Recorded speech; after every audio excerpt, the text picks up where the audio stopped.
Welcome to the Xtreme BPM. My name is Mark Xtreme. We do this every Tuesday and Friday, 8 p.m. East African time, where we get to talk to people that make the music. Because in between the week, we get to premiere the music from a lot of artists during the week, Monday to Friday, 1 to 2 p.m. East African time. So on Tuesday and Friday, we get into the conversations behind some of the music that we play on, the artist stories and all that. We do that on the Xtreme BPM, 8 p.m. Tuesdays and Fridays. If you miss any of the conversations, that is up on any podcast app of choice. You only have to go to the Xtreme BPM. But otherwise, catch the airing 8 p.m. East African time, okay? On eJazz Radio. So this week we are talking to, let's see, we've had how many songs? Probably 3 songs on the show from her. And, we've been trying to make this happen, but, our schedules have been getting into the way. But we finally made it today, and Nadia Vaeh is on the show today. And she is a mental health advocate. We shall be getting into that. And I also, it's interesting when you check out some of the songs and she describes them as her excuse for bad relationships and all that. And how she gets into all that, because there's a song like Anxiety, I like to get into that, but then there's 1,000 Cuts. I'm like, interesting. I'm like, what is going to happen then on the show? But she's on the show. She'll get into that. Nadia, welcome to the show. Thank you. Thank you so much for having me and for supporting several of my songs. Yeah. Awesome. Super appreciated. Yeah. We shall get into the backstory and all that, but I want to know, how does 1,000 Cuts get into writing? How did it get into writing? So like the process in which it came to exist. Yes. So I sat down with my friend Dion Shaw, and we were kind of talking about like the struggles of like being yourself in today's society. And interestingly enough, we knew we wanted to write something kind of edgy and spooky because Halloween was coming up, and the term "death by 1,000 cuts" came up, and death by 1,000 cuts is actually an ancient Chinese torture method called Ling Qi, in which they take their victims and just slowly tick away at their skin with tiny little, 1,000 cuts, and it's enough to make you go mad, right? And eventually, croak. And the concept, I feel like that torture method is how it feels when we don't honor ourselves, when we don't give ourselves this permission to actually be who we are. Because every time that we aren't authentic to ourselves and we say yes to that thing that we really wanted to say no to, or we say, we agree to show up when we really wanted, needed that night at home to ourselves, we're slowly killing ourselves because we're not being true. So whether that be in the sense of sexuality, or just like, we're people pleasing too much and, not sitting in our skin because of that. So. All right. So interestingly, how do you get started with music then? Who else does music in your family? So I'm the odd one out in my family, but I definitely think I got my musical side from my grandfather on my dad's side. He played the oud, which is like this beautiful, Arab instrument. He played violin. He was notorious for singing around the little village my dad grew up in, and I think that's probably where I got my musical sense from. And I think my dad secretly has that in his bones too. He just is very shy about it. Like sometimes when he doesn't think we're paying attention, I'll hear him sing a little something. I'm like, oh, Dad, nice tone. But probably my dad's side. I don't think my mom's side of the family had a single. No, they're tone deaf. But so. All right. So then, while growing up, what kind of music was in your household? Because I imagine you wait, your father is from Lebanon, right? Mm-hmm. Then your mom? Middle America, Illinois. All right. So what music was playing around? Because those are 2 different worlds.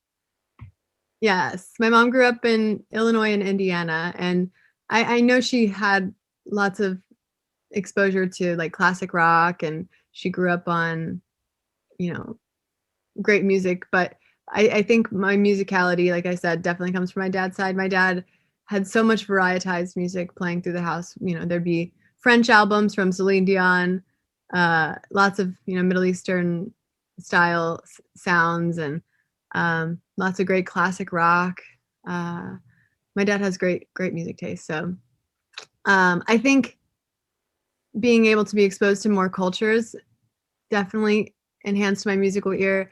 I grew up going to the islands, and grew up going and lived in Curacao for a little bit. So that gave me a lot of exposure to so many cultures, because there's like 500 different nationalities on this little itty bitty island.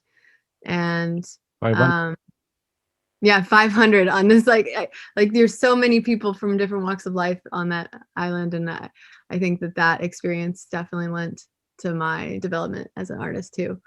So And then the writing for you, how does it get started? Because you can get influenced, but in the process of writing, because I saw you have a lot of attachment with the music you write. yes, so the poetry side, the word side, is definitely from my mom. She was very much into words. Like growing up, she would have a word of the day. She would encourage us to read the dictionary. So I feel like she shows up a lot of times, in my writing sessions. That's something that bonded us when I was, a young girl. We used to write poetry together. So that's, I think, my favorite part of being an artist is the songwriting part. So I Yeah. love it. And then what is your process like? What is your process like? And when you say she shows up in the writing, I don't think she shows up in 100,000 cuts though, but we should. I mean, my mom had a good sense of humor. But yeah, I feel like sometimes she's guiding me in what to say, and like how to talk to people. And like my mom was always a big fan of being there for the underdog, like being there as a voice for the voiceless. She was always that person that would see a woman on the side of the road and be like, okay, how can I help you and your kids? Like she definitely has helped me arrive to this place in my career where I'm able to utilize my music more as like a service to others, as well as my own healing. So So I'm thankful. you continued on the path of being the voice for the voiceless, like how you describe what you do. But then also, you know, the way you lost her was tragic, right? Yes. And And for people that don't know what I'm talking about, because it's in part of the description of when I was researching about you. I don't know what can you say, because I really can't talk about that. so I do like to share my story a little bit with this, because I feel like there are a lot of people that have maybe experienced this in some way, shape, or form, and maybe there can be some connection there. But my mom unfortunately had a very long struggle with mental health issues, depression, anxiety. And unfortunately, I think for people, I don't even know how old you are, but like our generation, I feel like our parents didn't have Early some 30s. of, okay, so we're same generation. I feel like our parents maybe didn't have some of the tools that we have. Like I feel like we're more inclined to talk about our mental health, whereas our parents, probably kept that more under wraps. So my mom ultimately did lose her battle to mental health, but I do feel like had she been in our time, she maybe would have been more inclined to talk and not struggle so much in silence, and therefore feel like the only way out was, to choose to leave. But it was very, like, one of the hardest things I've had to go through. When you watch someone you love voluntarily leave your life that way, it does, leave a lasting mark. But that's definitely, it's such a big part of my story. It's spearheaded so much of what I do with my work. I I feel like mental health and the conversation is easier to have when there's a segue like art. The conversations and the walls come down when there's something that's beautiful from tragedy. So that's what I Yeah. read. And I think, when you talked about that, yeah, I think our parents, what they don't really grasp with, they don't feel like it's okay to talk about it, because I go through this battle with my mother, I think 3 times a year, where we go through this every time, and I'm like, hey, there's something called, understanding when someone is not doing right by you, and then you speak up, other than, take it in and then let them keep running over you, right? Yeah. And then you find, and then she keeps on saying, oh, you don't understand. I'm like, no, no, no, I think you are afraid to confront the issues before you, but Yeah. you hide behind the idea of me not understanding where you're coming from. Yeah. Yeah. Because it's hard for them to take it's just their generation. And even also, I think culture has a big part to do with it as well. Like, I know in Lebanese culture, particularly, like, it's very, like, mental health, anything related to mental, is very taboo to talk about. So, yeah, I think it's sad because that they would be so much happier if they would just confront the issues. Yeah. but but we're very lucky to be able to see things for what they are. Oh yeah, yeah, yeah, yeah. Oh, definitely. Yeah. And we have many resources to help us go through that, because now we are very more connected than they were, and we have the idea of understanding what how other cultures take this, and then we can learn from it, and we can pick certain pieces here and there, and then the interactions we have that get us to understand that sometimes it's okay to share certain things that might be even taboo in our society. Yep. The more authentically we live, the happier we can be, and just the overall more peace, Yeah. inner and outer. So Yeah, and so when you had that tragedy happen, and what how old were you then? I was 17. All right, and what happened then? Did you feel like, how did you channel that? Because you still have to let those feelings out. How did you manage to channel that out? So I think I was definitely more so living in the lane that our parents live in. I was pushing away my feelings, acting like they didn't exist. I was not dealing with things in a healthy way for a very long time.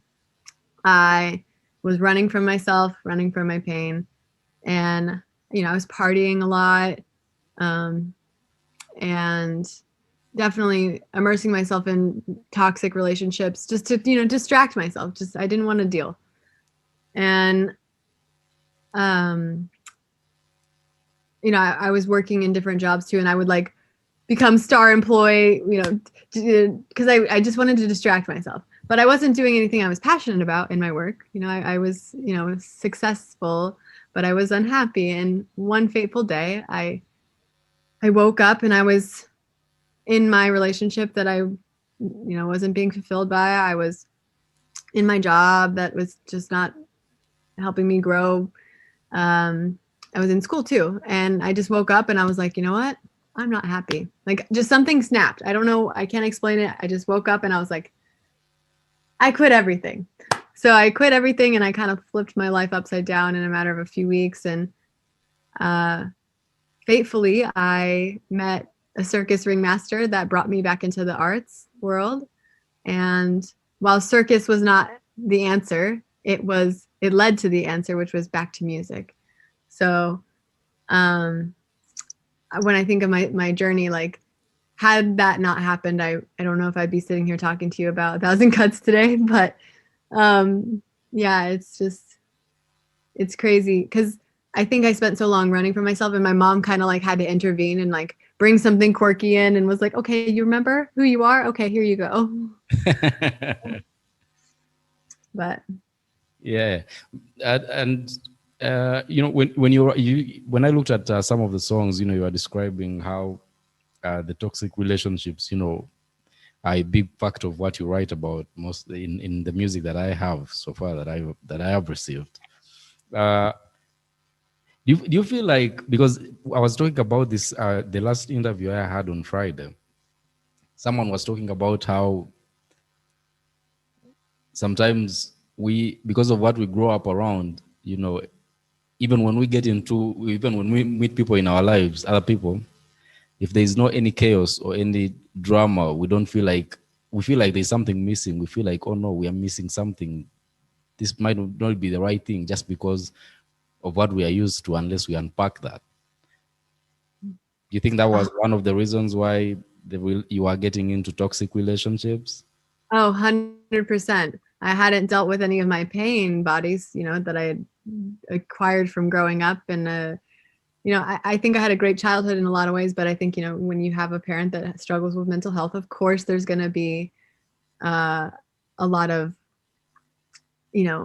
chaos and, just uncertainty. And I think I definitely sought that out in my relationships to kind of mirror image my childhood, because in my mind that was love, so. But and I will say I've since then experienced healthy relationships, and there is this like feeling and sensation of, oh wow, this is like weird, like this isn't love. But that's where, like, you got to continue the healing, you got to continue looking at why does this occur when things are stable. Yeah, work in progress. Yeah, it is a constant, I think, not battle, but a constant. I think all of us continue keep dealing with that. You have to keep, because if it was dependent on only us, we would paint out the life we want. But when we have to depend on how other people are going to perceive what we do and how we need to respect what their feelings are, then we have to keep on learning from each other. Yep. Yeah, and so the music, you have all these cultures to pull from. How do you later zero down a lane in which you've managed to write these songs? Because some are different, and then even like when we were talking about 1,000 Cuts, there's anxiety too, right? And then there is the last one that I had, spellbinding. Yeah. Yeah. Yeah. So what is your process like when you're making music? How is your songwriting process? So my process, I feel like it varies from song to song. Like sometimes my song will start out with just me having written a note that has 2 lines, and I'm like, okay, this is the concept. This is what I want to talk about today. And then I'll hear a piano riff and the rest just kind of pours out. Other times it's like someone's playing the guitar and I'm like, oh my God, your love is spellbound. Like, and then there are other times where it's more painstaking to like actually write the song because there's maybe some walls up or something. Like, I'm trying to think of a song that kind of felt like there was a little resistance to write. I think I had a little bit of walls up with Boomerang, with my song Boomerang. And those verses just kind of took a little time to like, because I wasn't too ready to talk about that experience, I think. But it finally, like, it got dug up and it flowed out a little more once the walls were chipped away at a little bit. But that's exactly why I love songwriting, though, is it's different every time, there's not one simple formula of how the songs get written. It's just, it depends on inspiration and where, like, apparently I need to work at that day, I guess. and then you're transparent in your music. Then at what point do you say, okay, this is where the limit is, this is where I'm going to build the wall now? I think I don't know if there's like a conscious decision of where the wall is. I think that it just is there. I know that there's some songs that I haven't written yet in regards to my mom. Like there's some things, there's still some walls up there. There's some stuff that's left unsaid, been left unsaid, but not forever. It will have its day. I think when I think of like the sequential order of how I've written my songs, they're just getting more and more open. Like there's certain walls that are just being shed down slowly but surely. So it's a process. Yeah, and you know, since it's a way you try to deal with certain things in your past, right? And things that you've dealt with. At the moment, all you've put out is what you have written yourself, right? I've worked with some amazing co-writers as well, but yeah, they're songs that, I mean, these are all songs that are from things I've been through or deal with. So when you have co-writers, how do you get them to align with what your vision is? So sometimes it's difficult. I have a lot of songs that I probably personally won't release because there was that misalignment with the co-writer just not understanding what it was that I was working through.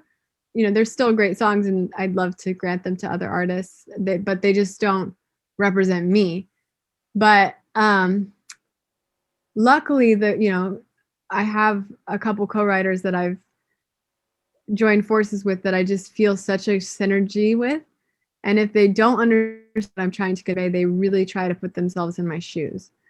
But like one of my favorite co-writers is Dion, because I feel like he's an extension of my brain in a way. So it's like a therapy session and we get to talk, like I get to talk out kind of what I'm going through. And then like I'll say something that he would probably write, and then he'll say something that I would probably write. But because we're having a conversation, more of the story gets told. It's really cool. Right. And I feel that way about also another co-writer of mine. I gotta give her a shout out. Dana Rogers. She's fantastic. A girl out of Nashville. So she's also another one that I feel like it's like an extension of my brain. So very cool. Those are probably my two favorites. I think it's good when you find people that can actually, where the synergy is the same, where both of you can work out something and you understand each other. Because most of the time it's your experience that they are trying to help you with. So they definitely have to get into your shoes and get into your mind and then see where you're going with as far as the song goes. What you're going with, you know. And I do have to shout out one other writer friend of mine that also does a great job of doing that. Will Kelly, he's great. We have a song coming out this upcoming in this, is it June? I gotta double check, but it's this summer. A song called When You Think About Love, and it's a self-love song, and it's about embracing doing the things that you love, but also just remembering to love on yourself and just be you. So I can't wait. I'll definitely be sending it your way. Yep. I definitely can't wait on that. And then, with last year we had to deal with the shutdown, the pandemic, and I think we are almost getting to a year for the rest of the world, because I know other people had, like let's say China and what, they had an outbreak in probably November, December. So they already passed 1 year, but the rest of the world, most of the people got into the shutdown of stuff in March. So we're almost getting into an entire year of having to be at home and dealing with this, with Zoom, right? So how has this affected you as an artist? For some people, they might say they have written more than they would have.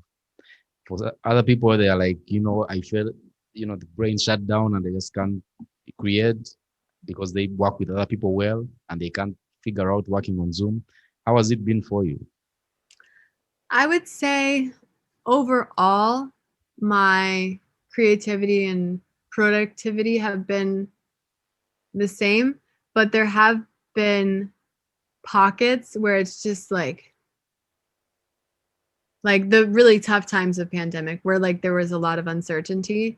I feel like it was so much uncertainty that it was just like impossible to really tap into anything, because you're like, well, it's the end of the world, so what does my stupid song matter? And I feel like I'm just sad, so it's just gonna be a sad song, But I think when the pockets and glimmers of hope started to enter this life sphere again, and conversations with friends became more positive, because I feel like a lot of my artist friends too just got so discouraged as well. Like it kind of proves that, like, when I reflect back on those moments of quarantine, it kind of just goes to show that mindset is everything. Because as soon as I shifted my mindset to like, okay, we have a future. Like, while it's important for us to live in the present moment, and it's also important that we see a future. Yeah. So, I think it's definitely been wavy, and creatives have had to really like dig deep during these times. So. Yeah. Oh yeah, they've had to deal with a lot, because now if you had a song, you would go out and play and see the reaction, try to gauge how far you're going to go as far as the marketing and the promotion goes. But now you have to rely on what the response is, as far as the streams go, as far as the response goes, and you're not getting the human reaction. Yeah, I think that's one of the most valuable things for an artist too, is getting that info, that intel before you go and put yourself out there. One of my favorite things to do before I release a song is to perform it live, because I've actually learned different ways of how I want to record it in live shows because of how audience reacts. Yeah. So. And now you don't have that, so you have to rely on what your instincts are and what your co-writers and the producers you're working with, and see how that goes. So and then you've been putting out, I've received several singles from you. Are you in a space right now where you're just putting out singles, or you have a project you're working on? So mostly singles. I have a Halloween EP coming out, like kind of spooky season vibes. And then I'm also, kind of in that same fun, dark vibe. Yep. And then I'm working on a Christmas EP too. So my first album probably will not be until late next year. So, but I have a concept I'm working on for that. So. Okay. Okay. So you have an EP for Halloween, then you're working on another EP for Christmas. Yep. Yeah. But lots of singles in the meantime. Yeah, because you've been putting them out. Mm-hmm. Yeah. Didn't let quarantine stop me. It didn't. And then how have you done any live shows right online? Yes, lots of live streams have been a thing, and this I did one on Stage It too, which is like this great live streaming platform, but it is so different. Live streams are so weird. You only wait for the comments. You only have to look towards the screen. I'm like, I'm sorry. What'd you say? You're like, yeah. If you do that in your house, then you're performing, and then you're only looking at your phone. If you have a pet, probably your pet is just seated right there looking at you, and that's it. And then you're like, guys, next song, and then da da da da da. How do you feel about this? Then you wait for the comments back, Crickets. Oh, yeah. Because when you pour your heart out, you're expecting like a round of applause at the end, and then the next thing, you don't hear anything. And then it's so awkward. We make it work for us. We make it work. Oh yeah, I've seen a couple of good ones where actually people go on stage and then they're just live streaming that. But I do have a show at an actual stage at a venue called The Mint here in LA on Saturday the 27th of this month, and I think they are live streaming it on their website. So if you can tune in. Oh, that's nice. How can people find you? What are your socials so that they can keep up with that? So Nadia Vaeh across everywhere. It's NADIA VAEH. and that's on YouTube. Wait, no, YouTube is the only one that's Nadia Vaeh TV, but Twitter, Instagram, Facebook, everywhere it's just Nadia Vaeh. Yeah, and what do you think you learned different during this time where we have been at home? What do you think you learned to do different as far as your music goes? I would say just to care a little less, like just to be more carefree. Not care a little less. I care a lot, but just to be more carefree myself. And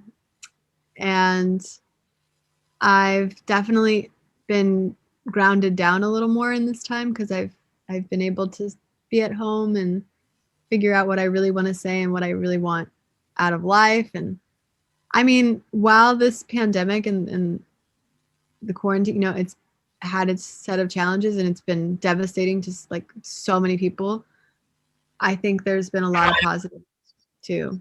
So I've luckily been able to reap just some good spiritual benefits, I guess. Yeah, that's good. I think that's great. That's I think what we have all been told, because we didn't know how long this would go on. So the first few months we are all trying to figure out what is going to happen after this, what is going to happen after this. But after you go in 6 months, you're like, okay, this looks like it's going to be for a while. How are we going to make the best out of what we have? Yep. Yeah. And then I think once you get to that place of how can we make, you just do it. You just got to do it. Oh yeah. Oh yeah. Now you're. But what has been good for me is that I've got to realize how much of a homebody I am.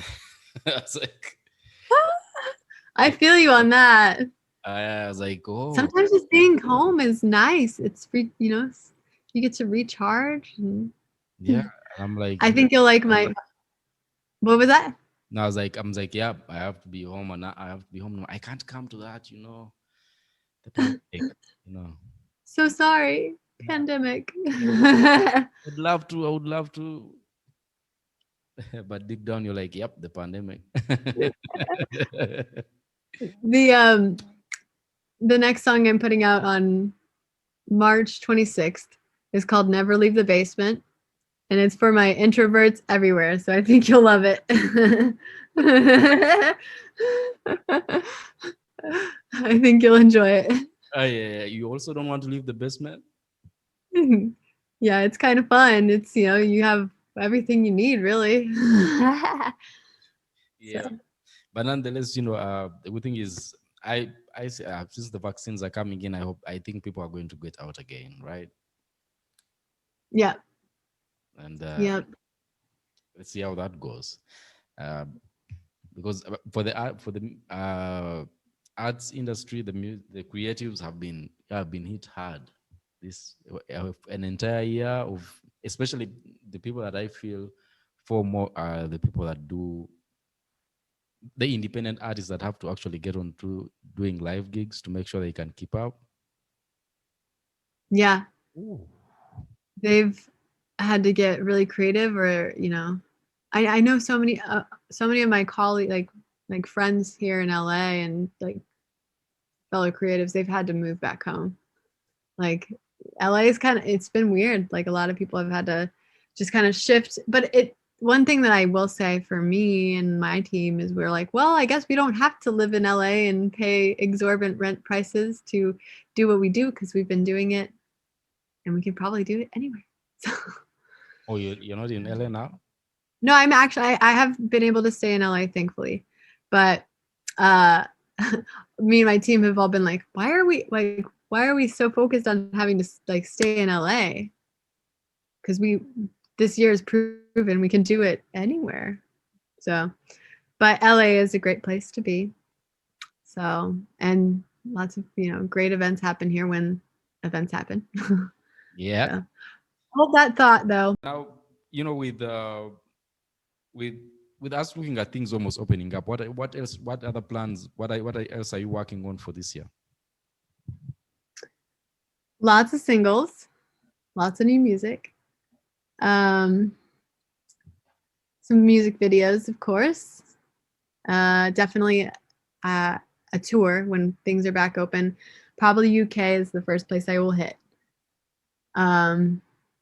So we're like in talks of, it just depends on the pandemic, of course, but May for a little London, UK tour. So excited for that. It's not good over there yet in London, so I don't know about May. I know, I know. I don't like, I'm talking to some folks over in London. They're like, oh yeah, probably we'll set you, with bookings for May. And I'm like, are you guys sure? And Yeah. then like, yeah, like May. And I'm like, okay, you have a lot more. I mean, maybe the news is painting the wrong picture, but They are not. They had. You see, when they're at the football or soccer games, how people in the US call it, they had allowed people in, like 3,000 people, but now they are again shut down everything. No audience at all. They are back to playing in empty stadiums. It's not a joke at all for them now. So They're- yeah, so it looks like it's gonna, that might be tight unless yeah, unless you're in Russia where they are 75% open. so crazy. Yeah, they're I doing guess only time will. They're doing what? they're doing concerts. I just talked to people that had a sold out concert last month. Maybe I need to go to Russia. Yeah. How are things there? They say things are working out because they're having concerts, the clubs are open, and they are saying by March it will be at 95%. You, Maybe I need to come to a tour there. yeah, you only Maybe I need, yeah, I was like, what? I was like, how are you guys dealing with this? Then they're like, oh no, things have been open, schools never closed. I was like, oof. so this is where you're at now? No, no, no, no, I'm not in Russia. That's why I was surprised. Okay, this is for Russia. I was asking, how are things there? Oh no, Uganda, we are the cases are down. We don't have a lot of deaths happening. We're having schools slowly opening up again, and I think by April all of them will be probably open. And then maybe the nightlife that is not happening as yet, but people are still going out. And then yeah, that's about it. But when you go to the neighboring country, that is Tanzania, it's now almost 6 months. They refused at all. They said COVID doesn't exist at all. They, they're in clubs and they're doing everything by themselves. And then recently, when they realized all the cases are coming up again, they were like, oh no, be careful. It happens. Just talk about it on the radio, talk about that. But they're not shutting down anything. Their president tells them you shouldn't put on masks. He will go in. Oh, Oh yeah, he told people go attend church. He enters with them without masks. Even him, he's like, we are not. We have to shake hands. They go to football games and they're like this. basically like a Trump. Yeah. Oh no, these ones are no. I think I think he's worse than Trump because Trump actually would stand from afar and wouldn't touch hands and stuff like that. This one is in the audience with them and showing them that it doesn't exist, and yet he's a chemist. Oh my gosh. Yeah. Wow. We just watch him. He was re-elected in October, and then all the presidents that came in to celebrate with him on his inauguration, they were all putting on masks. Him, none Just doesn't care, I guess. at all. That's insane. Yeah, but yeah, that's about it. So that's the funny part with how the pandemic is affected. But I think Africa wasn't that affected that much because I think the last year we had about on the whole continent about like almost 8,000 deaths only. The whole 50 something countries. 8,000 cases? Deaths only. Deaths. Okay. That's comparatively, but That's way low. That's yeah. way low. No, I mean comparatively, like, but To still, I feel like it's too many. No, but the US is worse. Where you're having about 3,000 people dying, more than that. And now I was like, how are guys dealing with this? Yeah, it's insane. Where you have hospitals packed up to capacity, and then you have this, and you have So many irresponsible decisions have been made in regard. It's like, it's still like I'm still going like, what? Like, shout outs to Atlanta though, yes. and Shout out to Atlanta. I mean, shout out to Atlanta for being a great city, Florida. but Georgia as a whole not really being responsible. Shame, shame. Yeah, and Florida too. I can't say much about Atlanta because I have a show running over there, so I just can't say much. You have a show running over in Atlanta? Yeah. What? Tell me more. No, it's on one of the online stations that is based there. So I do stuff on Friday nights, 3 hours. Oh, nice. Yeah. That's my city. Oh, it is your city?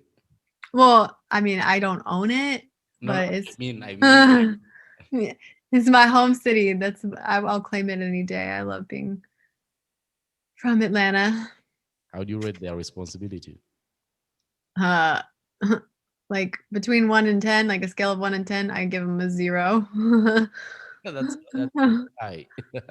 It's bad. I went to go visit my dad, and I was just like so astounded at the amount of people that just didn't care. Yeah, It's insane. it's crazy. But hey, nonetheless, you know, the good thing is, things I hope this year, maybe by the end of the year, things start opening up. By mid-year, things start opening up a little bit. Yes.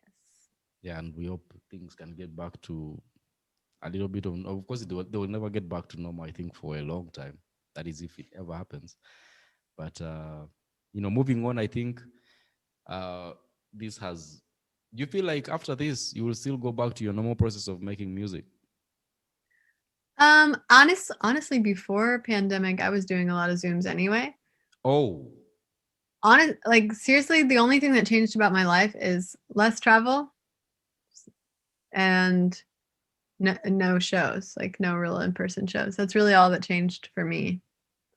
Otherwise, I still am in the studio. I'm still doing co-writes and like, because my studio that I work out of is like pretty much, it's just like this tiny little studio. It's not I don't go to a big studio where like those big studios all closed down, during the height of the pandemic. So yeah, nothing really changed for me.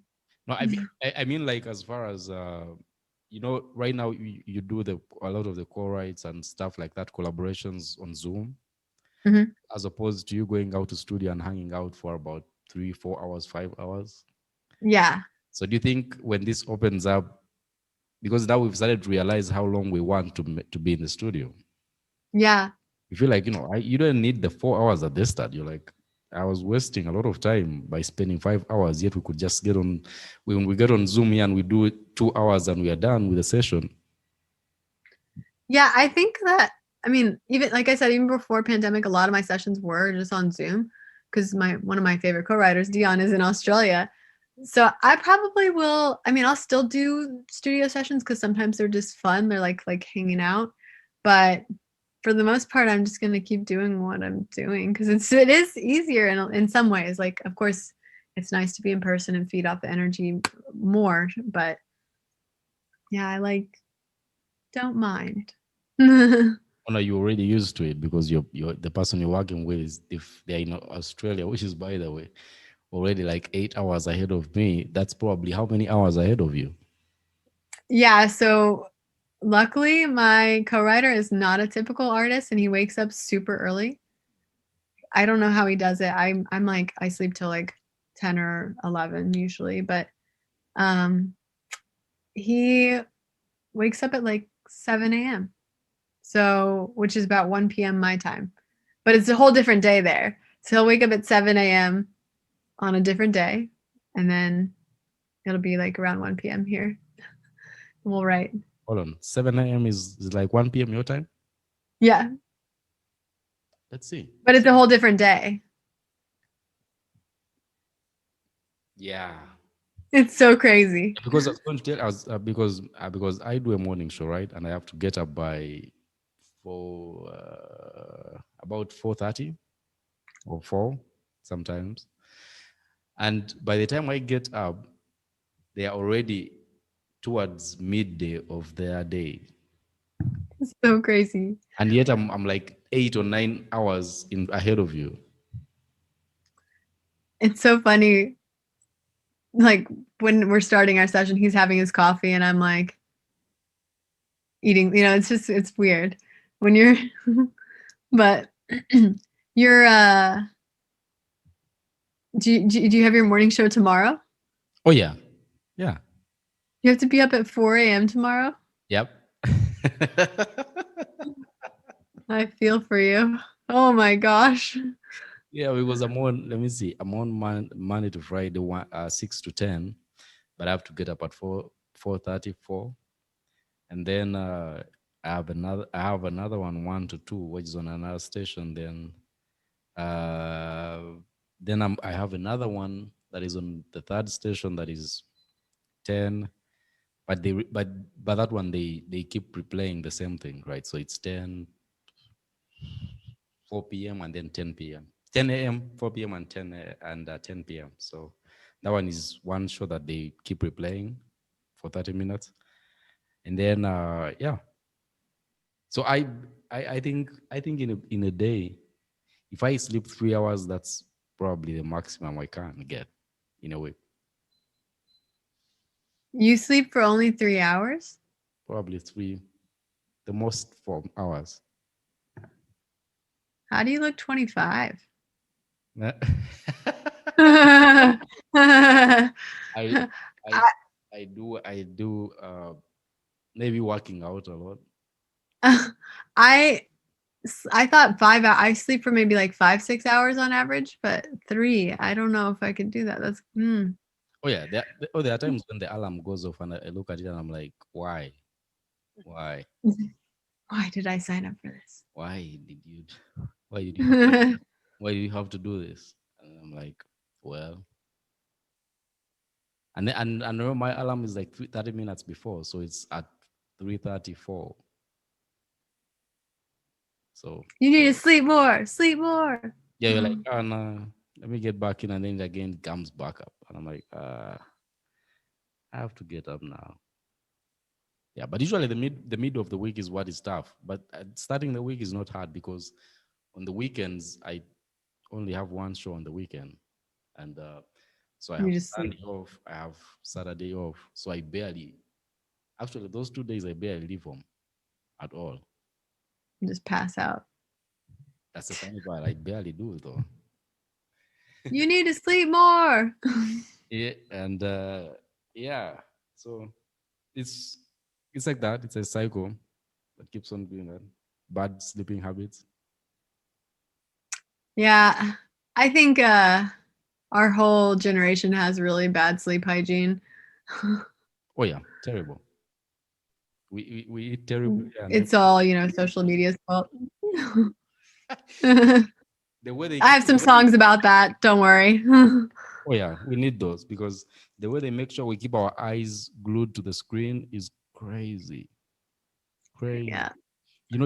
Someone said the other day that if you decide to say I'm going to stay away from social media for about 12 hours, you will just pick up your phone. Even if you're going to probably text someone, you probably click on one of the social media apps. Yeah, I've seen it happen all the time. I do it all the time. It's just You're like, we go to Instagram out of such habit. It's an addiction in our generation. It's just crazy. it's so true. Like I definitely have an addiction to clicking on that Instagram and to scrolling on Instagram. It's fucking facts. Oh, sorry, I said a curse word. It's true. Yeah. So yeah, and you find you'll spend an hour of you scrolling down, but you don't even do anything, and you're like, oh, it's an hour already. Yep. In the first verse of my song that comes out next month that I'm gonna send you, I'll send you a sneak peek actually when we get off. So you can listen to it before it's out. But the in verse 1. Sorry, I just like blanked out on my own lyrics. It's so silly. Hang on. Actually, can I play you a little sneak peek? You want me to play you a sneak peek? Let's go. Cool. Everyone, this comes out in in like 4 weeks. A little over 4 weeks. I'll just give you a little sneak.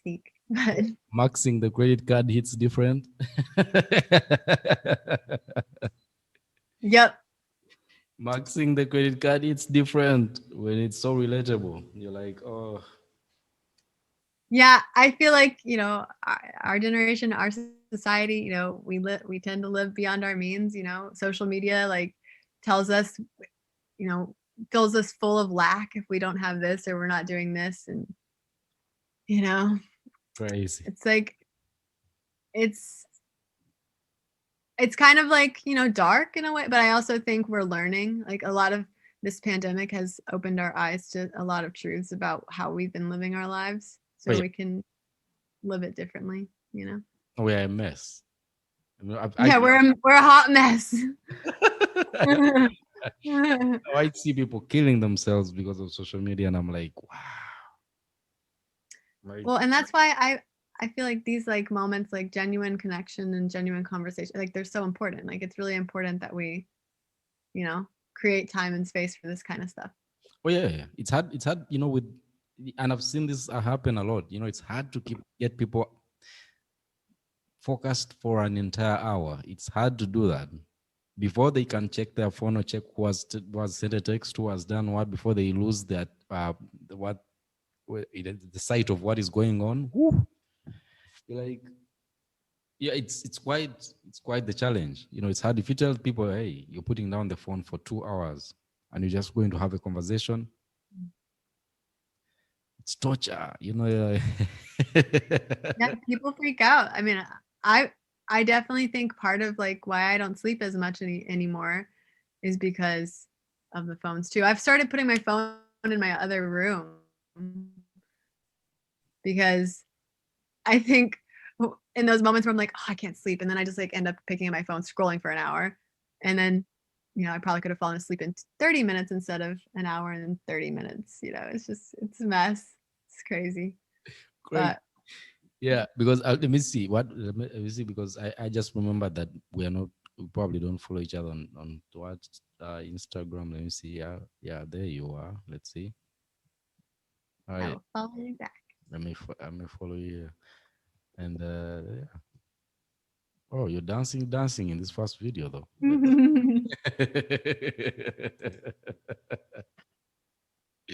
Yeah. You're trying to create a viral moment. What's going on? Yeah, that's me trying to be a TikToker. Yeah. One thing I've accepted. I will let the TikTok phase pass me, right? Yeah. That I've accepted. I was like, nah, I'll let that pass me. TikTok is an interesting platform. I don't watch videos on TikTok purposefully because I just know that's a whole nother thing. I already have like my issues with Instagram. But I do have a friend that's like, you need to be posting videos on TikTok. I'm like, I will post videos on TikTok. If you really want me to, I will make videos for TikTok, but I will not use the platform. Like I cannot, that's a rabbit hole that I cannot go down. No, that I accepted. I said, you know what, that is going to pass by me. I'm definitely not doing. I don't have an account there too. I don't think I do. It's just like Snapchat. I just accepted that. I was like, no, that's not for me. That's it. Yeah. It can just pass by. I have an account there, but I barely go to that account at all.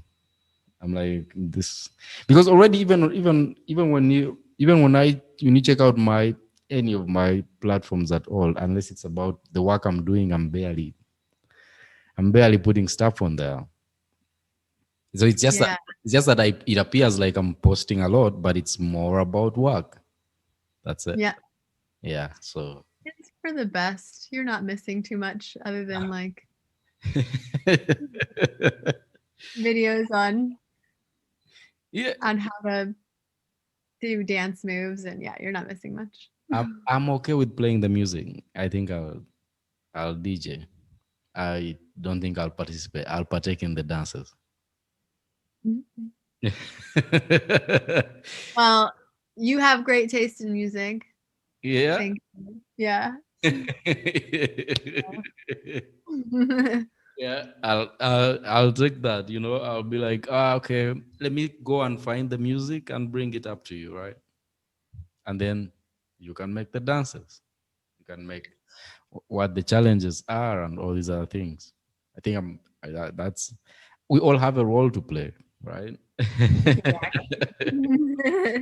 So, once again, how can people find you on socials and all that? If they want to follow you up and check out your music and check out the rest of the songs that are up already. So again, I'm Nadia Vaeh, and that's NadiaVaeh, and you can find me everywhere under that name. YouTube is the only one that's different. It's Nadia Vaeh TV. So what do you put on your YouTube channel if it's TV? Do you have Um, content on that is not your music, not the music?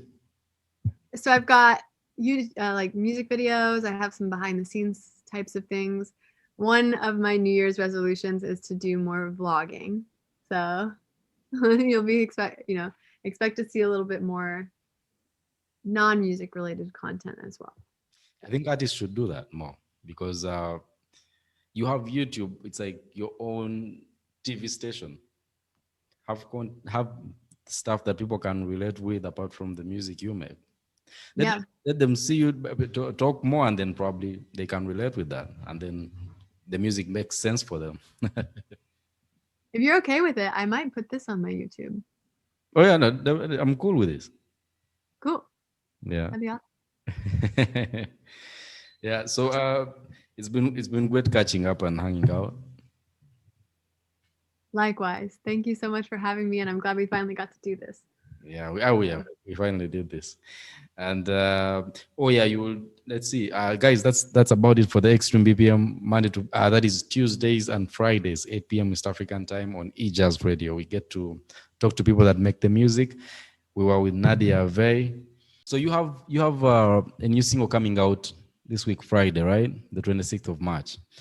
What can you talk to us about this new single, which has an interesting title, by the way, "Never Leave the Basement," which is where a lot of us have been since the pandemic hit. So, what is the process like? What was the process like of making this song?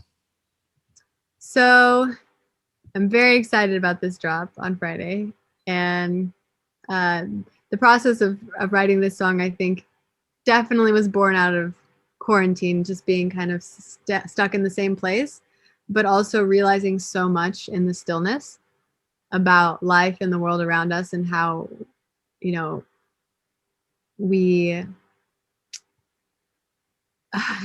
just basically how we've been moving so fast in society and in life that we haven't really noticed that we kind of already have it all. We've already got everything we need. And I feel like social media is a pandemic, and it's an epidemic in itself. You know, we all spend so much time there. We all, are not able to really decipher what we're intaking too on our social media feeds, because we follow people who co-sign on maybe things we don't believe in, but we end up taking in and absorbing it anyway. And I just wanted to write a song. I think it's definitely out of frustration, because I see a lot of people suffering, and myself included, just feeling deep feelings of lack, because advertisements and our social media feeds are telling us that we need this to be happy, or we need to, you know, have, just certain things to feel whole. Yeah. But in all actuality, we already are. So um I feel like there's a little bit of maybe sarcasm in the song, but it's all in good fun, and it there is a lightheartedness to the song, and I hope people also catch that too. While it has a little bit of darkness, there's just, I think, a beautiful thing out of this quarantine is maybe we don't seek answers outside of ourselves as much, and maybe we can, you know, Wait, or if we can find peace. or if we can find answer, if we can make ourselves happy, maybe we shall attract happy things around us. Right. Yeah. I think that peace, like in our world, probably more so starts with us individually, like even more than we may have imagined. Once we get ourselves, I feel like the healing of the world starts with the healing of ourselves, right? So while I believe social media is a great tool, and I have met so many amazing people because of the internet, and some of my greatest collaborators and friends I've met from Instagram, I think that there needs to be probably a little bit more responsibility within entertainment industry as a whole and how things are presented to us, because the young minds especially are super impressionable, and I just kind of hope that we can shift our use of social media to how I think it was intended, to be a tool of connection. So. Yeah. Yeah, I hope people can use that. I think this, if people, if anything we learned during this time is that you know, certain things that we thought we needed in our lives, we probably don't need. So yeah, it kind of Yeah, I haven't spent. What was that? as I go ahead. Oh, I was just gonna say I haven't spent a single dollar on makeup since 2019. Oh, Because you just realize, okay, like I probably don't need as much makeup anymore because I probably don't need to wear it as often. It's just, and like maybe I should embrace more of my natural beauty. Like just things like that. I think have shifted for me personally. Like I find myself focusing less on the outside and more inward. yeah, yeah. That's interesting. That's interesting because even what all right. I mean, there's a war. There's a war when if we start talking about makeup, that opens a can of worms that I don't think I'm ready to open up. But yeah, it's just like the filters and all that. So, but Yeah, filters. The Instagram filters are crazy. I love them. I think they're fun. I definitely use them and I enjoy using them. But I do feel like for young girls, like I'm so glad that I grew up in the frame that I grew up. Because if I was, 13, 14, and I'd never taken a selfie without a filter, like there's just like I just feel like self-love is so much harder to come by when you're an adolescent in this time, because you know oh yes, it's wild. It's wild to think about. But yeah, this has happened several. This has happened even I think. I don't know. They'll kill me for this, but it has happened a while. Not too long ago, and they were introducing us someone that was joining us, and they sent one of the photos where the person had used filters, right, in our group chat. Then we come out to meet the person. We're like, we all turned and looked at each other. And we were like, "This is the same person." yeah, yeah, catfishing is majorly a thing because of filters. You go to meet people and you're like, wait, hang on, what? You're like, this is the same person, right? And then, people still go ahead and still use it. That catfishing that is going on. Oh my god. I it's great. It's interesting. So Never Leave the Basement. That's an interesting title for the song too. Huh. Thank you. Yeah. Never Leave the Basement. For introverts everywhere. Hey. Hey. Yeah. Finally, we have an anthem too. So, but I'm kind of I'm borderline introvert sometimes. Then some, you know. Same. I'm an introverted extrovert for sure. Yeah. It So depends on the day. and who you are around. Yes, energy is everything. Yeah. So the song is "Never Leave the Basement," coming in from Nadia Vaeh. Did I Yes. say the name right? Vaeh, but that's Yeah. okay. Nadia Vaeh, right? Yes. Never Leave the Basement, coming in from Nadia Vaeh. That is Nadia, then Vaeh. Yes, Right. that's me. Yes. Go stream that out. It's going to be available everywhere on the 26th of March.